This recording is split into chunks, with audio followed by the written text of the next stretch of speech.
My dear students and once again welcome back to OSC classes. इस video में आज discussion करेंगे IFR means investment fluctuation reserve के बारे में, कैसे ट्रीटमेंट होता है सब जानेंगे। इसके पहले प्रीवियस वीडियो जिसमें हम लोगों ने डिस्कशन किया था वर्कमैन कंपनसेशन रिजर्व, जिसे हम WCR कहते थे, बहुत सारे कंसेप्ट वहाँ पे देखे थे, बहुत सारे कंसेप्ट थे वहाँ पे, बहुत सारी जनरल एंट्री पास की थी और DK गोयल के क्वेश्चन नंबर 26 को वहाँ पे हमने सॉल्व किया था। आज हम डिस्कशन करेंगे आईएफआर इन्वेस्टमेंट फ्लक्चुएशन रिजर्व और DK गोयल बुक के क्वेश्चन नंबर 27 को सॉल्व कर देंगे आपके लिए। बहुत ईजी है, बहुत सारे पॉइंट्स आप देख पा रहे हैं। क्या होता है आईएफआर, पहले वो जान लेते हैं। आईएफआर नाम से ही क्लियर है, इन्वेस्टमेंट फ्लक्चुएशन रिजर्व। इन्वेस्टमेंट के फ्लक्चुएशन से बचने के लिए हमने जो रिजर्व बनाया है उसे ही हम कहते हैं आईएफआर।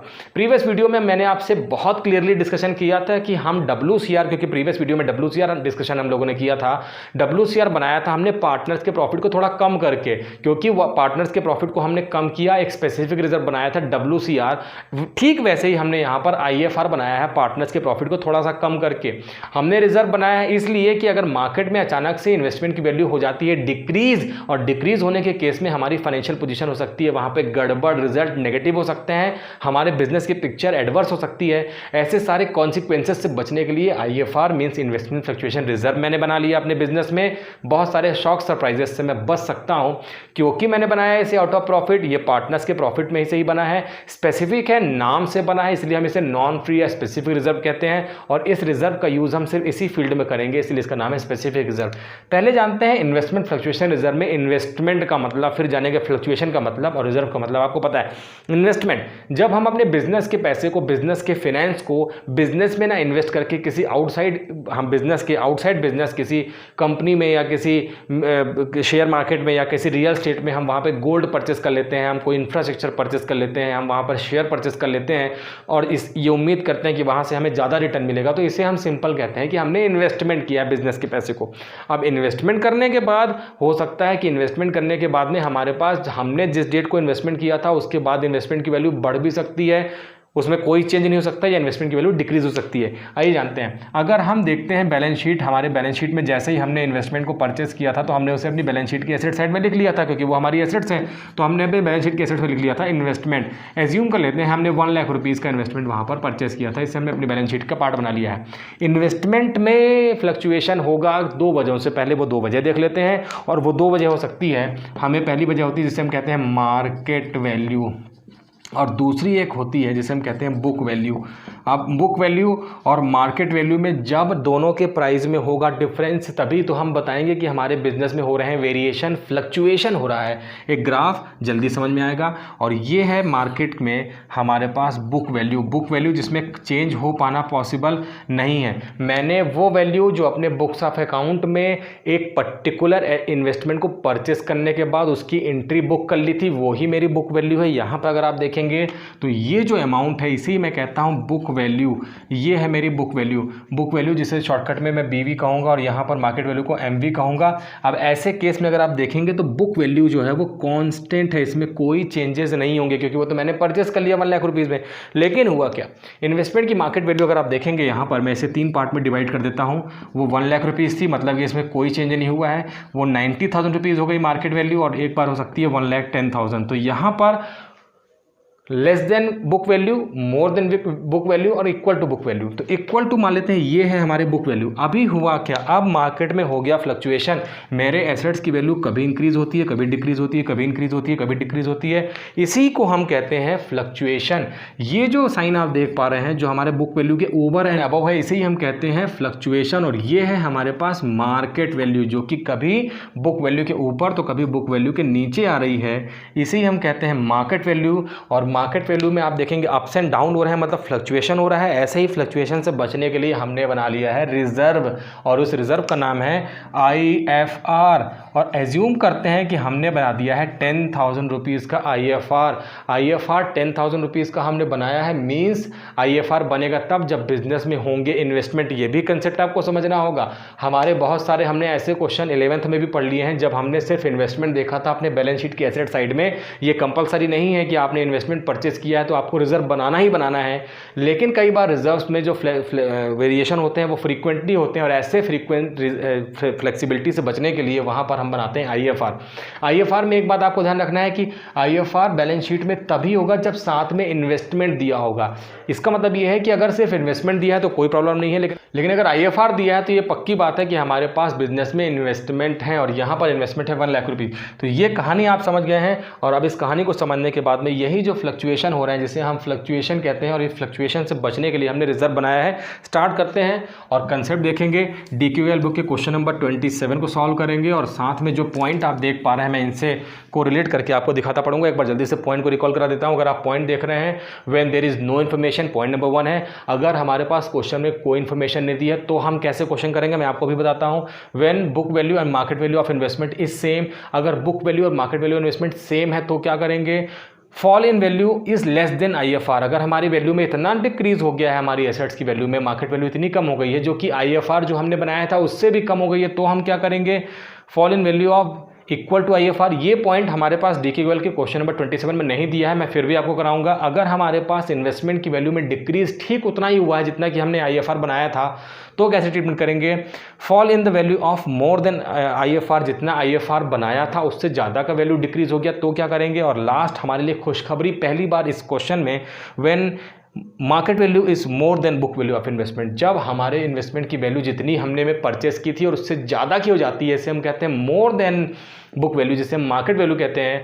ऐसे केस में हमारे पास कोई दिक्कत नहीं है, क्योंकि आईएफआर हमने बनाया था एसेट्स की वैल्यू डिक्रीज होने के डर से। यहाँ तो वैल्यू इंक्रीज हो गई है, डरने की जरूरत नहीं है। आइए स्टार्ट करते हैं डीक्यूएल बुक का question number 27। A, B and C sharing profit and loss in the ratio of 4:3:2 decided to share profit in the ratio of 2:3:4। तो आपने देख लिया कि यहाँ पर एग्जिस्टिंग पार्टनर्स ने अपने PSR कर लिए हैं change with effect from April 1, 2016, और ऐसा उन्होंने किया है 2016 फर्स्ट डेट को। Following is the an extract of their balance sheet as on 31 March 2016। एक पर्टिकुलर डेट को हमारे पास बैलेंस शीट का टोटल दिया हुआ है, और उसमें लिखा हुआ है कि यहाँ पर हमारे पास में इन्वेस्टमेंट 6 लाख रुपीज़ जो कि हमने परचेस किया था, जो कि हमारी कॉस्ट थी, उसकी वैल्यू 6 लाख रुपीज़ थी। और सेम टाइम पे मैंने कहा कि हमने उसके फ्लक्चुएशन से बचने के लिए एक रिजर्व बनाया जिसे हमने आईएफआर नाम दिया, और वो है 54,000 rupees. Point number first, show the accounting treatment under the following alternative cases if there is no other information. आपने बोर्ड में देखा था, सेम पॉइंट है। If the market value of investment rupees 6 lakh, अगर market value investment 6 lakh rupees है, आप देखेंगे कि इन्वेस्टमेंट 6 लाख रुपीज़ का ही है, उसकी मार्केट वैल्यू भी 6 लाख रुपीज़ है, मतलब कि market value equal to book value है। क्या करेंगे अभी मैं आपको बताने वाला हूँ। Point number third, if the market value of investment rupees 5,91,000 decrease तो हुई, लेकिन आईएफआर 54,000 रुपीज़ का है, तो यहाँ पे इन्वेस्टमेंट की वैल्यू 54,000 रुपीज़ तक डिक्रीज नहीं हुई है। Point number 4, if the market value of investment 5,28,000, IFR 54,000 rupees का है, लेकिन उससे ज़्यादा यहाँ पर 72,000 रुपीज़ ऑलमोस्ट डिक्रीज हो रहा है। बिटवीन 6 लाख एंड 5,28,000 के बीच का जो डिफरेंस है वो 72,000 रुपीज़ डिक्रीज हो रहा है, जो कि आईएफआर 54,000 रुपीज़ से ज़्यादा है। क्या करेंगे, बहुत जल्द जानेंगे। और लास्ट पॉइंट जो मैंने आपसे कहा खुशखबरी है, इफ़ इन्वेस्टमेंट की वैल्यू मार्केट में 6 लाख रुपीज़ 6,60,000 रुपीज़ है, तो हम क्या करेंगे। तो लास्ट पॉइंट है कि मार्केट वैल्यू ऑफ इन्वेस्टमेंट हो गया है 6,60,000। क्या करेंगे देखते हैं, बुक के साथ पॉइंट को रिलेट करेंगे। मैंने आपसे कह दिया पॉइंट नंबर 4 बुक में नहीं दिया है, फिर भी कराऊंगा, जान जाएंगे तो आपका भी नॉलेज यहाँ पर बढ़ जाएगा। स्टार्ट करते हैं। पॉइंट नंबर फर्स्ट, इफ पहले ग्लिम्सेस जल्दी से लिख लेते हैं। हमारे पास पार्टनर है 3, A, B, C, 4:3:2 के रेशियो में बिजनेस कर रहे हैं। बैलेंस शीट छोटी सी बना लेते हैं, और बैलेंस शीट अगर आप देखेंगे तो हमारे पास में इन्वेस्टमेंट लिखा हुआ है, एट कॉस्ट लिखा हुआ है, और वो लिखा हुआ है हमारे पास में यहाँ पर लिखा हुआ है 6 लाख रुपीज़, और 6 लाख रुपीज़ इन्वेस्टमेंट के साथ में हमारे पास लिखा हुआ है आईएफआर, और उसकी वैल्यू दी है 54,000 रुपीज़। मैंने आपसे कह दिया लायबिलिटी साइड में शो होगा। और ये है क्वेश्चन के ग्लिम्सेस। पॉइंट नंबर फर्स्ट देखते हैं, if there is no information, और यही लिखा हुआ है जो मैंने बोर्ड में लिखा है, where there is no information given in the question. ऐसे केस में करना कुछ नहीं है, ऐसे केस में हमने ये एज्यूम करना है कि भाई इन्वेस्टमेंट की वैल्यू डिक्रीज नहीं, जब क्वेश्चन में इन्फॉर्मेशन ही नहीं है तो हम अपने से एज्यूम कर नहीं सकते। तो सिर्फ इतना ही मानना है कि 6 लाख रुपीज़ की वैल्यू डिक्रीज नहीं हुई है। कंप्लीट राइट ऑफ करेंगे आईएफआर को, जैसे कि हमने प्रीवियस कंसेप्ट में प्रीवियस वीडियो में WCR को राइट ऑफ कर दिया था ओल्ड पार्टनर के ओल्ड रेशियो में। No need to find out in case of IFR, no need to find out gaining sacrificing और न्यू रेशो। सीधे सीधे इस IFR को जो हमने बनाया था, इन्फॉर्मेशन नहीं दी है, ये एज्यूम करते हैं इन्वेस्टमेंट की वैल्यू डिक्रीज़ नहीं हुई, और जब डिक्रीज़ नहीं हुई तो भैया इस 54,000 रुपीज़ को जो पार्टनर्स के प्रॉफिट को कम किए थे वापस पार्टनर्स को दे दो। IFR लायबिलिटी साइड में लिखा हुआ है। प्रीवियस WCR में बहुत सारे स्टूडेंट्स ने हमसे ये डाउट पूछे कि सर आपने IFR को या WCR को वहाँ पे डेबिट क्यों किया था। तो मेरे बच्चों, प्रॉफिट है, रिजर्व प्रॉफिट से ही बनता है, और प्रॉफिट हमेशा क्रेडिट बैलेंस होता है। जब प्रॉफिट को हम कैपिटल में वहाँ पर ट्रांसफ़र करेंगे तो हमें प्रॉफिट को करना होगा वहाँ से राइट ऑफ, और प्रॉफिट को राइट ऑफ या डिस्ट्रीब्यूट करने के लिए हमने उसे करना होगा डेबिट, क्योंकि वो ऑलरेडी क्रेडिट है, उसे हम डेबिट कर देंगे तो वो वहाँ पे राइट ऑफ हो जाएगा। ठीक ऐसे ही यहाँ पे IFR को डिस्ट्रीब्यूट करने के लिए हमें इसे करना होगा डेबिट, ताकि हम इसे अपने बुक्स ऑफ अकाउंट से यहाँ से हटा सकें।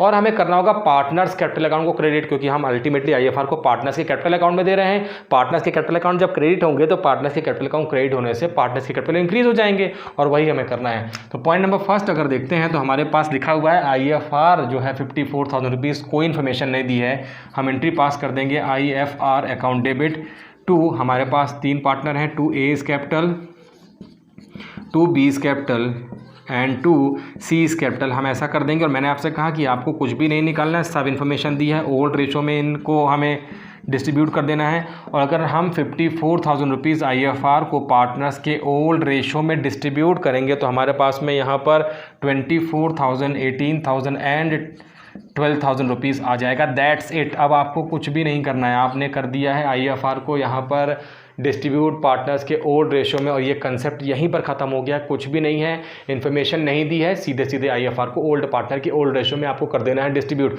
Point number second, when book value and market value of investment is same. अगर बुक वैल्यू और मार्केट वैल्यू सेम है, केस समझते हैं। अगर हमारे पास लिखा है कि जो बुक वैल्यू, मैंने आपसे कहा ये हमारी बुक वैल्यू है, बुक वैल्यू 6 लाख रुपीज़ है, और बुक वैल्यू 6 लाख रुपीज़ होने के बाद में मार्केट वैल्यू भी 6 लाख रुपीज़ है, मामला क्लियर। डेविएशन या फ्लक्चुएशन वहाँ पर नहीं हुआ है, क्योंकि 6 लाख हमारे पास बुक वैल्यू है और इसके ठीक अकॉर्डिंग हमारे पास मार्केट वैल्यू है 6 लाख इक्वस टू 6 लाख। कोई यहाँ पर फ्लक्चुएशन नहीं हुआ है। ऐसे केस में हमने जो 54,000 रुपीज़ यहाँ पर इन्वेस्टमेंट की फ्लक्चुएशन के लिए बनाया था, सेम ट्रीटमेंट करना है, उसे ओल्ड पार्टनर के ओल्ड रेशो में कर देना है राइट ऑफ। तो केस नंबर फर्स्ट और सेकंड में आपको करना है सेम ट्रीटमेंट, क्योंकि यहाँ पर हमने 54,000 रुपीज़ का यूज़ करना था तब जब इन्वेस्टमेंट की वैल्यू हो जाती डिक्रीज। इन्वेस्टमेंट की वैल्यू डिक्रीज नहीं हो रही है, करना क्या है, इसे सिंपली पार्टनर्स को दे दो। भैया वैल्यू डिक्रीज नहीं हुई, आप अपना पैसा ले लो, ओल्ड रेशो में पार्टनर्स को यहाँ पर कर देना है डिस्ट्रीब्यूट। तो केस नंबर फर्स्ट और सेकंड में हमने देख लिया कि यहाँ पर इन्वेस्टमेंट की वैल्यू जो है वो सेम थी, 6 लाख रुपीज़ ही थी, और हमने केस नंबर फर्स्ट और सेकंड के लिए बना लिया है same entry IFR account debit to A's capital, B's capital, 2 C's capital. Point number third देखते हैं, लिखा हुआ है if the market value of investment is ₹5,91,000। इसका अगर आप स्क्रीनशॉट लेना चाहें तो जल्दी से ले लीजिए। तो ये है क्वेश्चन का फर्स्ट और सेकंड पॉइंट के लिए। अब चलते हैं पॉइंट नंबर थर्ड, जिसमें कि हमें लिखा हुआ है कि इन्वेस्टमेंट की मार्केट वैल्यू हो गई 5,91,000। 5,91,000 की वैल्यू अगर हो गई है तो इसका मतलब यह है कि 9,000 रुपीज़ का एक डिक्रीज़ हो गई है हमारी इन्वेस्टमेंट। और हमने तो अंदाज़ा लगाया था कि 54,000 रुपीज़ तक का डिक्रीज़ हो सकता है इन्वेस्टमेंट में, लेकिन डिक्रीज़ हुआ, लेकिन सिर्फ 9,000 का हुआ। सिंपली 9,000 माइनस कर दीजिए। माइनस करने के बाद में यहाँ पर हमारे पास जो अमाउंट बच जाएगा वो बच जाएगा यहाँ पर 45,000 रुपीज़। अब इसकी कहानी समझ लेते हैं। 45,000 रुपीज़ बच गया, हमने रिजर्व बनाया था 54 का, यूज़ हुआ सिर्फ 9, तो जो 45 सरप्लस बच गया इसे भी पार्टनर्स के ओल्ड रेशो में ठीक वैसे ही बांट देंगे ओल्ड रेशो में, जैसे कि हमने पॉइंट नंबर फर्स्ट और सेकंड में किया। बस फ़र्क ये है कि पॉइंट नंबर फर्स्ट सेकंड में हमने पूरे 54 का किया था, लेकिन क्योंकि यहाँ पे 9,000 वैल्यू डिक्रीज होने की वजह से हमने वहाँ यूज़ कर दिया, तो बाकी का बचा 54,000 कर देना है पार्टनर्स के ओल्ड रेशो में। एंट्री बन जाएगी IFR account debit to investment, क्योंकि इन्वेस्टमेंट की वैल्यू डिक्रीज हुई है। यहाँ पर भी मैं आपका डाउट क्लियर कर देता हूँ। मैंने इन्वेस्टमेंट को क्रेडिट किया क्योंकि इन्वेस्टमेंट की वैल्यू हो रही है डिक्रीज। याद करिए क्लास 11 का depreciation, due to depreciation investment की वैल्यू होती थी डिक्रीज। हम एंट्री पास करते थे depreciation account debit to machinery, क्योंकि मशीनरी की वैल्यू को करना था decrease. Due to depreciation machinery की वैल्यू डिक्रीज हुई थी, तो मशीनरी को हमने किया था क्रेडिट। यहाँ पर इन्वेस्टमेंट फ्लक्चुएशन में अगर आप देखेंगे तो 9,000 की वैल्यू हुई है डिक्रीज इन्वेस्टमेंट की, और डिक्रीज होने की वजह से हमने इन्वेस्टमेंट को कर दिया है डिक्रीज। क्रेडिट कर दिया 9,000 रुपीज़ से। हमारे पास में टोटल IFR 54,000 रुपीज़ का दिया है, जबकि हमने 9,000 रुपीज़ की वैल्यू डिक्रीज़ कर दी है। और बचा हुआ अमाउंट हमें, मैंने आपसे कह दिया कि पार्टनर्स के ओल्ड रेशो में to A's capital account, to B's capital account and to C's capital account, to C's capital account आपको कर देना है ओल्ड रेशो में डिस्ट्रीब्यूट 45,000 रुपीज़। ओल्ड रेशो में डिस्ट्रीब्यूट करेंगे तो 20, 15 एंड 10,000 रुपीज़ आ जाएगा। तो 20,000, 15,000 एंड 10,000। तो लीजिए हो गया केस नंबर 3 भी सॉल्व। फिर से समझ लेते हैं। टोटल हमारे पास 54,000 का IFR है, लेकिन यूज़ हुआ सिर्फ 9, तो बाकी 45,000 रुपीज़ हमारे लिए सरप्लस है। इसे पार्टनर्स को इमीडिएट बांट दीजिए ओल्ड रेशो में। वही हमने किया। IFR 54, डिक्रीज़ 9,000, तो डिक्रीज़ के लिए मैंने इन्वेस्टमेंट को डिक्रीज़ कर दिया। 45,000 को मैंने ओल्ड पार्टनर के ओल्ड रेशो में कर दिया है यहाँ पर राइट ऑफ। ये है केस नंबर 3। जल्दी से ले लीजिए स्क्रीनशॉट, आगे की ओर चलते हैं। ये केस नंबर 3। अब क्योंकि मैंने आपसे कहा जो बुक में क्वेश्चन पॉइंट नंबर 4 है वो हमारे पास इस पॉइंट नंबर 4 बुक में नहीं दिया हुआ है, तो पहले इस पॉइंट नंबर 4 की बात करेंगे, फिर जो बुक में दिया उसकी बात करेंगे। नॉलेज आपका बढ़ेगा, मुझे खुशी होगी। चलते हैं पॉइंट नंबर 4 की तरफ। तो पॉइंट नंबर 4 अगर आप देख रहे हैं तो लिखा हुआ है fall in the value is equal to IFR। हमारी एसेट्स की वैल्यू डिक्रीज तो हुई, हमारी इन्वेस्टमेंट की वैल्यू डिक्रीज हुई, और ठीक उतनी ही डिक्रीज हुई जितना कि हमने बनाया था IFR। और IFR हमने बनाया था 54,000 रुपीज़ का, और उतना ही हमारी एसेट्स की वैल्यू हो जाती है डिक्रीज। तो हमारे एसेट्स की वैल्यू डिक्रीज हुई है इक्वल टू IFR। 54,000 रुपीज़ का हो गया है डिक्रीज, मतलब कि IFR टोटल हमारे पास हो जाएगा ख़त्म। और वो इसलिए यहाँ पर हमने उसे ख़त्म कर दिया क्योंकि हमारे एसेट्स की वैल्यू हो गई है डिक्रीज। ऐसे केस में करना कुछ नहीं है, आपको एंट्री पास करनी है IFR अकाउंट डेबिट 54,000 रुपीज़, और इतनी ही हमारी इन्वेस्टमेंट की वैल्यू डिक्रीज हुई है, तो हम कर देंगे टू इन्वेस्टमेंट। लीजिए ये पॉइंट नंबर 4 है। बुक वाले ने क्यों नहीं दिया है तो वही जाने, मैंने लिख के आपके कॉन्सेप्ट को और ज़्यादा क्लियर कर दिया है। पॉइंट नंबर 4 बुक में नहीं, हमने अपने से बनाया। और ये पॉइंट नंबर 4 है IFR टोटली हमने इन्वेस्टमेंट की वैल्यू उतनी ही डिक्रीज हुई जितना कि IFR बनाया था, क्या करेक्ट अंदाजा हमने लगाया था, उतनी वैल्यू डिक्रीज हुई। कंसेप्ट हो गया क्लियर। अब बुक के चलते हैं पॉइंट नंबर 4 में, जो कि लिखा है इन्वेस्टमेंट की मार्केट वैल्यू हो गई है 5,28,000। अगर 5,28,000 हो जाएगी तो क्या गड़बड़ होगा वो देखते हैं। अब यहाँ पर एसेट्स की वैल्यू हो गई 5,28,000 रुपीज़ की, मतलब कि यहाँ पर जो प्रॉब्लम क्रिएट होगी वो ये होगी कि 72,000 रुपीज़ का हो गया है डिक्रीज़। अंदाज़ा तो हमने लगाया था 54 का, लेकिन डिक्रीज़ हो गया 72,000। इसका मतलब ये है कि 18,000 रुपीज़ हमारी वैल्यू और ज़्यादा डिक्रीज़ हो गई। हमारे लगाए अंदाजे से ज़्यादा इन्वेस्टमेंट का वहाँ पर फ्लक्चुएशन हो गया। करना क्या है, याद करिए WCR में मैंने आपको बनवाया था रीवैल्यूएशन अकाउंट, और मैंने कहा था जब जब पार्टनरशिप फर्म का रिकॉन्स्टिट्यूशन होगा, एग्जिस्टिंग पार्टनर्स के PSR के चेंज में, एडमिशन में, रिटायरमेंट में और पार्टनर्स की डेथ में, जब भी हम रिकॉन्स्टिट्यूशन ऑफ पार्टनरशिप फर्म करेंगे, एग्रीमेंट में चेंजेस होंगे, तो हमें करना होगा अपनी एसेट्स और लायबिलिटी का रीवैल्यूएशन। रीवैल्यूएशन कैसे करते हैं, उसके लिए हम बनाते हैं रीवैल्यूएशन अकाउंट और अपने एसेट्स लायबिलिटी का करते हैं रीवैल्यूएशन। कैसे होता है ये देख लेते हैं। ये हमने बना लिया है। हमारी एसेट्स जब इंक्रीज़ होती है तो उसे हम डेबिट करते हैं, तो उसे हम बाय में लिखेंगे बाय इंक्रीज़ इन एसेट्स। इसका मतलब बहुत क्लियर है कि हमारी एसेट्स में होगा डिक्रीज़, तो हम लिखेंगे टू डिक्रीज़ इन एसेट्स, और ये हमारा हो गया है कंसेप्ट क्लियर। ठीक वैसे अगर हमारी लायबिलिटी इंक्रीज़ होगी तो उसे हमें क्रेडिट करना होता है, तो हम लिखेंगे टू साइड में टू इंक्रीज़ इन लायबिलिटी, और अगर हमारी एसेट लायबिलिटी की वैल्यू डिक्रीज़ होती है तो हम लिखेंगे टू डिक्रीज़ इन लायबिलिटी। ये हो गया। अब टोटल करना रहता है हमें। अगर टोटल मान लेते हैं कि हमारा टोटल ज़्यादा हो गया डेबिट साइड का, और हमें इक्वल क्योंकि बैलेंस फाइंड आउट करना है लेज़र पोस्टिंग में, तो हम क्रेडिट साइड का टोटल भी बराबर कर लेंगे, और जो क्रेडिट साइड में बैलेंस बचता है इसे हम कहते हैं बाय लॉस ऑन रीवैल्यूएशन, और इसे ओल्ड पार्टनर के ओल्ड रेशो में ट्रांसफ़र टू कैपिटल अकाउंट। अगर हम इसी क्वेश्चन की बात करें तो ABC हैं, और जो भी लॉस आएगा उसे हमें 4:3:2 के रेशो में राइट यहाँ पर डिस्ट्रीब्यूट करना होगा। मतलब कि लॉस हो गया, एसेट्स की वैल्यू डिक्रीज़ हो गई हमारे अंदाजे से ज़्यादा, तो यहाँ पर 18,000 रुपीज़ बनाकर देखते हैं रीवैल्यूएशन अकाउंट इस केस में कैसे बनेगा। और ये है रीवैल्यूएशन अकाउंट, और हमने एसेट्स की वैल्यू डिक्रीज़ हुई। मैंने कहा जब एसेट्स की वैल्यू डिक्रीज़ होगी तो उसे हमें लिखना है टू साइड में, लिख देते हैं टू इन्वेस्टमेंट 18,000 रुपीज़, और ड्यू टू दिस हमारे पास हो जाएगा टोटल इक्वल 18,000 रुपीज़, और ड्यू टू दिस डिक्रीज़ हमारे पास हो जाएगा by loss on revaluation transfer to capital account of A B and C. और अगर हम ऐसा करते हैं 18,000 रुपीज़ को, तो हमारे पास बच जाएगा 8,000, 6,000 और 4,000, 8,000, 6,000, 4,000। तो ये हो गया डिक्रीज़। अब इस एंट्री का क्या इंपैक्ट पड़ेगा, जल्दी से वो देख लेते हैं। ये तो कंसेप्ट मैंने आपको बताया, एंट्री में क्या इंपैक्ट पड़ेगा। तो पहली नंबर एंट्री देखते हैं क्या बनेगी। हमारे पास में IFR करना है हमें डेबिट। IFR हम डेबिट करेंगे जितना हमारे पास बैलेंस था 54,000 रुपीज़, ये हमने कर दिया इसे डेबिट। WCR में मैंने आपको बताया था कंप्लीट हर केस में WCR को करना रहता था डेबिट, और उसके बाद के क्रेडिट के कंसेप्ट हमने देखे थे। सेम करना है आपको यहाँ पर, पहले IFR को करना ही है डेबिट, और उसे यहाँ पर हमने डेबिट कर रखा है हर केस में। इसके अलावा अगर आप देखेंगे एंट्री बन रही है revaluation account debit to investment, investment की वैल्यू डिक्रीज हो रही है, तो यहाँ लिख देंगे हम रीवैल्यूएशन अकाउंट, और ये रीवैल्यूएशन अकाउंट हमने लिख दिया।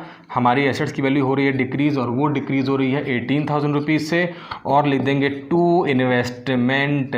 इन्वेस्टमेंट टोटल जो है 72,000 रुपीज़ के हो गए हैं डिक्रीज, जिसमें से IFR का 54 ऑलरेडी हमारे पास में रिजर्व था। नया डिक्रीज जो हुआ उसको हमने रीवैल्यूएशन अकाउंट के थ्रू डिक्रीज कर लिया 18,000 रुपीज़। अब क्योंकि ये एंट्री कंप्लीट हो गई, इसका इंपैक्ट हमें लेना होगा, जिसकी वजह से लॉस हुआ है। लॉस में पार्टनर्स को डेबिट करेंगे, रीवैल्यूएशन को क्रेडिट करेंगे। एंट्री बन जाएगी A's capital account debit, B's capital account debit to C's capital account debit to revaluation account. ये लीजिए टू रीवैल्यूएशन अकाउंट हो गया, और अमाउंट आपको पता है 8,000, 6,000, 4,000, टोटल हो गया 18,000 रुपीज़। तो दो एंट्री बनानी है आपको केस नंबर यहाँ पर 5th में, बुक के केस नंबर 4 में, जहाँ पर डिक्रीज़ हुआ है 5,28,000 मीन 72,000 का डिक्रीज़ हुआ है। हमने 54,000 तक की ही व्यवस्था कर रखी थी। एक्स्ट्रा 18,000 रुपीज़ हमारा पैसा यहाँ पे IFR से ज़्यादा हमारे पास डिक्रीज़ हो रहा है, तो हमने पहले 18,000 डिक्रीज़ की एंट्री बनाई, इसका इम्पैक्ट लिया, और यहाँ पर IFR के साथ में एडजस्टमेंट एंट्री पास कर दी। केस नंबर 6 मतलब कि बुक के केस नंबर 5 की तरफ चलते हैं, जहाँ पर लिखा हुआ है if the market value of investment rupees 6,60,000। अब हमारे लिए है खुशी मनाने का टाइम, क्योंकि इन्वेस्टमेंट की वैल्यू डिक्रीज़ नहीं हुई है, बल्कि इन्वेस्टमेंट की वैल्यू हो गई है इंक्रीज़। तो जब वैल्यू इंक्रीज़ होगी तो कैसे करेंगे देखते हैं। इन्वेस्टमेंट 6 लाख रुपीज़ का दिया हुआ है, लेकिन मार्केट वैल्यू ऑफ इन्वेस्टमेंट हो गया है 6,60,000, और 6,60,000 होने से हमारी इन्वेस्टमेंट की वैल्यू हो गई है 60,000 रुपीज़ इंक्रीज़। इसका मतलब बहुत क्लियर है, 54,000 रुपीज़ जो हमने रखा था ये अपने इन्वेस्टमेंट की वैल्यू डिक्रीज होने के लिए रखा था, लेकिन यहाँ पे इन्वेस्टमेंट की वैल्यू हो गई है इंक्रीज। और ऐसे केस में इस पूरे कंप्लीट IFR को हमें कर देना होगा राइट ऑफ पार्टनर के ओल्ड रेशो में, और वो हम करेंगे यहाँ पर एंट्री पास करके IFR अकाउंट डेबिट। ये देखिए फिर से IFR डेबिट हो गया। हर केस की पहले एंट्री में डेबिट करना है, बड़ा क्लू है आपके लिए। To A's capital account, to B's capital account, to C's capital account. जल्दी से बांट देते हैं ओल्ड रेशो में। 54,000 रुपीज़ को ओल्ड रेशो में जब हम बांटेंगे तो हमारे पास में आ जाएगा 24,000, 18,000 एंड 12,000। तो ये हमने सबसे पहले अपने IFR को भैया कर दिया पार्टनर्स को डिस्ट्रीब्यूट, क्योंकि इसकी ज़रूरत नहीं पड़नी है। अरे हमारा जो इन्वेस्टमेंट है उसकी वैल्यू हो गई है इंक्रीज़। अगला पॉइंट फिर से वही, इन्वेस्टमेंट की वैल्यू 60,000 रुपीज़ से इंक्रीज़ हो रही है। हम बनाएंगे रीवैल्यूएशन अकाउंट, और रीवैल्यूएशन अकाउंट जब हम बनाएंगे इस बार हमारे इन्वेस्टमेंट की वैल्यू हो रही है इंक्रीज़, और जब एसेट्स की वैल्यू इंक्रीज़ होगी तो मैंने आपको बताया उसे हमें करना होगा क्रेडिट। हम लिखेंगे बाय इन्वेस्टमेंट, और इन्वेस्टमेंट को हम क्रेडिट करेंगे, लेकिन इस बार इन्वेस्टमेंट की वैल्यू बढ़ी है 60,000 रुपीज़ से। इस इन्वेस्टमेंट की वैल्यू 60,000 रुपीज़ बढ़ने की वजह से हमें हो गया प्रॉफिट। तो हम लिखेंगे to profit on revaluation transfer to capital account. तो 60,000 रुपीज़ को जब हम पार्टनर्स के ओल्ड रेशो में यहाँ पर डिस्ट्रीब्यूट करेंगे, तो अगर हम करते हैं 4:3:2 के रेशो में, तो हमारे पास में 26,666 आ जाएगा। सेकंड नंबर पे हमारा बी का आ जाएगा, अगर हम इसे 3/9 करेंगे तो 20,000 रुपीज़, और सी का प्रॉफिट आ जाएगा 13,333 रुपीज़। तो ये आ गया प्रॉफिट, जिसे हमें एंट्री पास करनी है। लेकिन इसकी एंट्री पास करने के पहले हमें इसकी एंट्री पास करनी पड़ेगी, और एंट्री आप देख पा रहे हैं एंट्री बन रही है investment account debit to revaluation. हम एंट्री पास कर देंगे investment account debit to revaluation. ये लीजिए एंट्री पास हो गई, और ये एंट्री हमारे पास में बन गई है 60,000 रुपीज़ से। जल्दी से देखते हैं, प्रॉफिट हो गया इंक्रीज होने की वजह से 60,000 रुपीज़ का एंट्री बन रही है revaluation account debit to A capital to B capital to C capital. Entry pass कर लेते हैं रीवैल्यूएशन अकाउंट डेबिट, ये पीछा नहीं छोड़ रहा है रीवैल्यूएशन हमारा, to A's capital to B's capital N2 C's capital और अमाउंट आपको पता है यहाँ पर आ गया है 60,000 रुपीज़, हमें कर देना है 26,666 20,000 and last but not the least 1333 और ये हो गया है point number 6B complete. Screenshot अगर आप लेना चाहें होनहार हैं और ये आपने स्क्रीनशॉट ले लिया।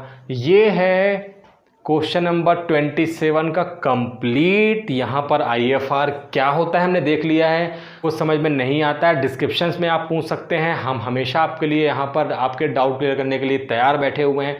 नेक्स्ट वीडियो में IFR के अलावा कुछ नया चैप्टर नंबर 2 एग्जिस्टिंग पार्टनर्स के चेंज में से ही कुछ नया लेकर फिर से मिलते हैं। तब तक के लिए अपना ख्याल रखिए, कहीं जाइएगा नहीं, अभी जाइए, अभी आप भी जाके क्वेश्चन को वापस से सॉल्व करिए।